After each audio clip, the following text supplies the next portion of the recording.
தற்போதைய அண்மை செய்தியை பார்த்துக் கொண்டிருக்கிறோம். சென்னை பெரம்பூர் லோகா ரயில் நிலையம் எதிரே உள்ள பயணிகள் சுரங்கப்பாதை மழைநீரில் மூழ்கியுள்ளது. சென்னை பெரம்பூர் லோகோ ரயில் நிலையம் எதிரே உள்ள பயணிகள் சுரங்கப்பாதை மழைநீரில் மூழ்கியுள்ளது. அந்த காட்சிகளை தற்போது பார்த்துக் கொண்டிருக்கிறோம். சுரங்கப்பாதையை பயன்படுத்த முடியாமல் ஆபத்தான முறையில் தண்டவாளங்களை கடந்து செல்லும் பொதுமக்கள். அண்மை தகவலாக இதனை நாம் பார்த்துக் கொண்டிருக்கிறோம். சுரங்கப்பாதையை பயன்படுத்த முடியாமல் ஆபத்தான முறையில் தண்டவாளங்களை பொதுமக்கள் கடந்து சென்று கொண்டிருக்கின்றனர். சுரங்கப்பாதையில் தேங்கிய மழைநீரை மின்மோட்டார் கொண்டு வெளியேற்ற பொதுமக்கள் கோரிக்கை விடுத்துள்ளனர். விவரங்களோடு இணைகிறார் எமது செய்தியாளர் ராம்குமார். வணக்கம் ராம்குமார், இது குறித்த கூடுதல் விவரங்கள்.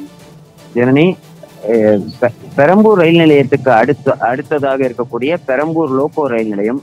இந்த ரயில் நிலையத்தில் தினமும் ஆயிரக்கணக்கான பயணிகள் மின்சார ரயிலில் செல்வதும் அதே போல வெளியூர்களிலிருந்து சென்ட்ரல் நோக்கி செல்லக்கூடிய பயணிகள் வந்து செல்கின்றது. இந்த நிலையில இந்த பெரம்பூர் லோகோ ரயில் நிலையத்திற்கு அருகே உள்ள ரயில்வே சுரங்கப்பாதை, அதாவது நடைபாதை, ரயில்வே பயணிகள் பொதுமக்கள் பயன்படுத்தி வருகின்றனர். நேற்று இரவு பெய்த கனமழையின் காரணமாக அந்த சுரங்கப்பாதை முழுவதும் மழை நீர் சூழ்ந்திருக்கிறது. இதன் காரணமாக இன்று காலை முதலே அந்த சுரங்கப்பாதையை பயணிகள் மற்றும் பொதுமக்கள் பயன்படுத்த முடியாத நிலையில் உள்ளது.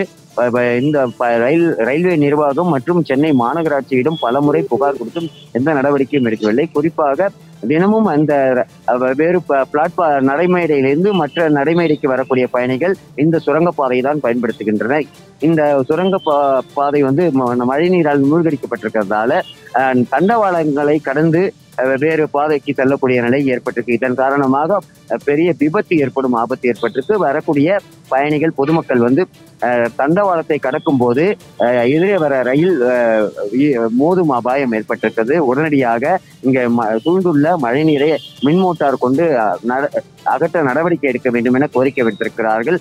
தற்போது வரை இந்த வெள்ள நீரானது, மழை நீரானது இந்த சுரங்கப்பாதை முழுவதும் மூழ்கடித்திருக்கிறது. இதன் காரணமாக பொதுமக்கள், பயணிகள் பாதிக்கப்பட்டிருக்கிறார்கள். உடனடியாக இந்த மழை நீரை வெளியேற்ற வேண்டும் என கோரிக்கை விடுத்திருக்கிறார்கள். ஜனனி, ராம்குமார், தங்களுடைய விரிவான தகவலுக்கு நன்றி.